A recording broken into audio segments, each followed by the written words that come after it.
Diop xaw ma mu ne Cheikh Diop daa yor ay vidéo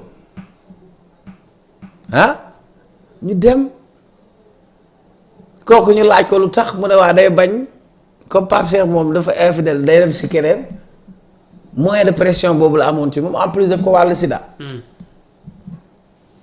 ñu nëppal mbir moom mais ña ñoo nëppal mbir moom ñooñu 2019 2020 21 22 23 24 kenn moom 2021 ba tey mu ngay tëdd moom ba pare naan moom Pape Cheikh mbaraanam la yow ba pare fenkat la c'est un grand manipulateur wuy ma fii yow ay déglu ma kii c'est un manipulateur mooy ñu sadik ñooñu quoi c'est-à-dire il sourit ñu naan daa am joie de vivre fekk à l'intérieur c'est un monstre c'est un diable ce qu'il a fait. Tout à fait. Sida ba pare di ko wàlle mën a fen mën a manipuler di dox ci maari nit ñi ndekete moom mooy ak jàngoro bi toog fi naan ay dañ maa korte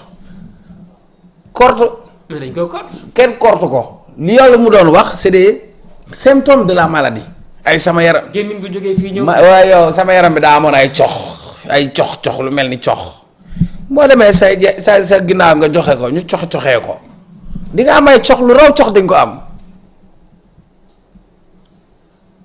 ñii nii dañ noo yab sax maa ngi xaar ba nit taxaw sama kanam rek barki alxuraan bu ma doxee ba nit taxaw sama kanam rek na ma Sambata Ndiaye ak góor jigéen billaay dootoo ko def de yabaate ñii yërëmuma ci kenn barki alxuraan damaa woor yërëmuma ci kenn aw ma ci sentiment sax yemoo ci góor jigéen nga dem def sa lu bon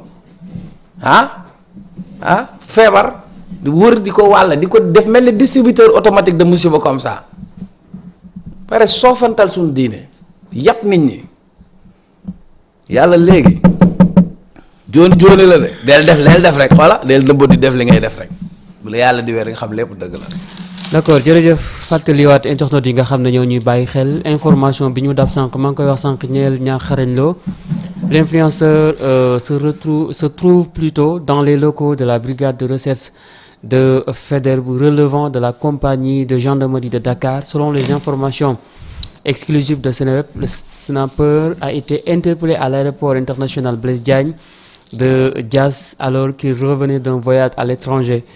Niang Kharagne Lo était sous le coup d'une interdiction de sortie du territoire national émise par la brigade de recherche de Faidherbe. Son interpellation est liée à une affaire de division d'images intimes. Voilà mi ngi noonu pour yëgal ko ñi nga xam ne peut-être lire naa ko ci nasaraan kii di Niang Kharagne Lo ñu ràññee ko lool ci réseau yi moom nag dañ ko teg loxo jamono ji ma nga ca brigade de recherche ba nekk ca Faidherbe bi nga xam ne dafa bokk ci compagnie gendarmerie bu Dakar bu ñu sukkandikoo ci suñu naataango yi nga xam ne ñoom ñoo nekk ca Seneweb la ñu xamal nag moom mooy kii di Niang Kharagne Lo moom nag dañu ko daal di interpellé maanaam dañu ko jàpp foofee nga xam ne mooy ca aéroport international Blaise Diagne ba nekk ca Diass ginnaaw ci voyage bi nga xam ne doon na ñibbisi moom Niang Kharagne Lo nag dafa nekkoon ci coup interdiction maanaam dañ ko tere woon pour mu génne fi nga xam ne moom mooy ci réew mi la ña ko tere woon nag du ñeen nañu dul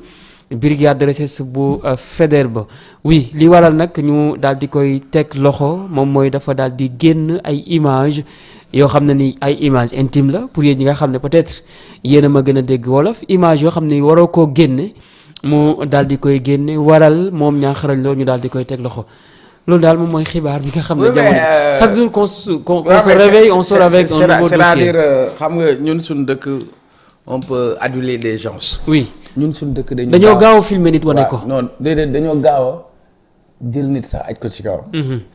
parce que tey demoon nañ fa xamante ni Niang Kharagne Lo dem na ba jël place su média.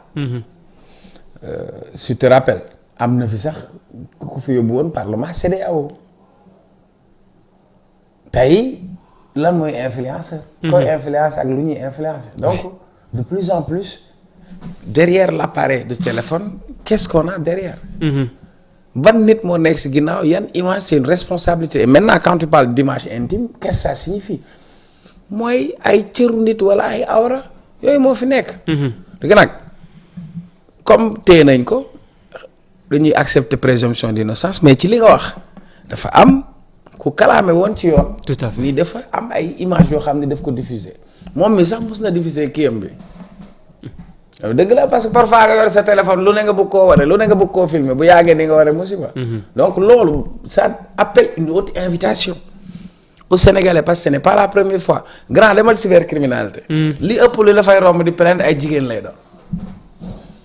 Kocc lan moo tax Kocc existe Sénégal c'est parce que Kocc a trouvé un environnement favorable pour ces kocc-koccal pour qu'ils deviennent Kocc. bu fekkoon ay nit. du ñuy filmer seeni awra di ko yónnante Kocc du am. mais ban société lañ nekk wàññante sutura société nit yu soxor dinaa am loo xam ne am naa ko ci alburaax naa fexe nu mu ko yàqee. oui chantage. Kocc fee mu toog. ñi ko doon yónnee xam nga yaa ngi doon wax année bi nag année kii la. waaw xam nga Kocc téye nañ ko ñu ngi doon wër ñi nga xamante ni ñoom ñoo doon jox. Kocc par rapport à toutes ces images obscènes. Tout à et fait. parfois.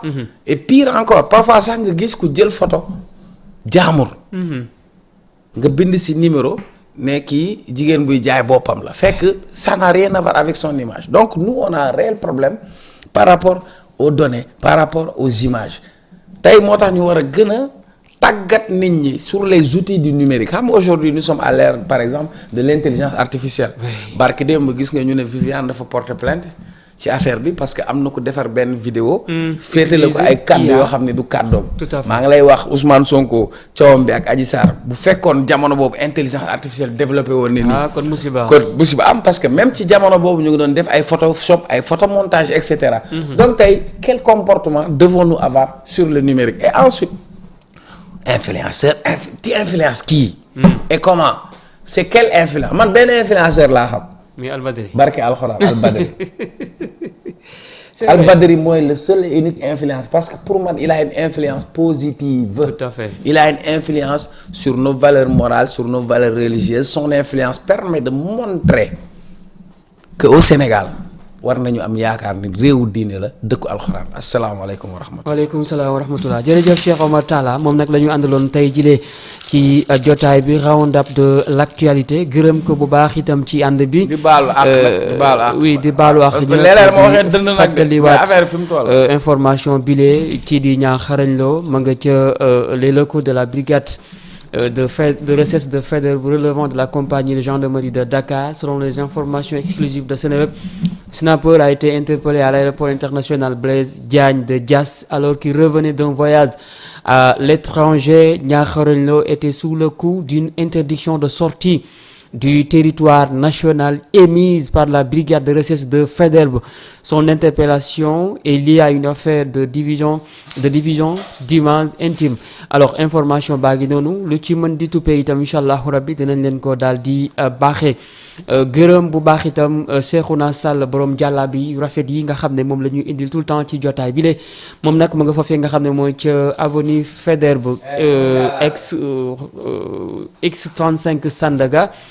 Téléphone am di 77 657 86 37 Cheikhouna Sall borom jàllaabi yu rafet maa ngi koy wax sànq bépp façon jàllaabi bu ngeen bëgg rouge blanc gris rouge ba ci bleu lépp la daal di am contacter leen ko gaaw bu ko defee itam mu daal di leen ko indi ñu ngi nuyu ñëpp merci à Grand Awadou Koubar borom Saint-Louis ameublement mu ngi leen di ñaanal bu baax kooru jàmm ak salaam noonu la koy ñaanal itam ay clients ñu ngi koy nuyu bu baax di ko ziar borom produit yu baax yi merci à Penda moom mi nekkoon ci machine bi on se donne rendez-vous suba incha allahu rabbi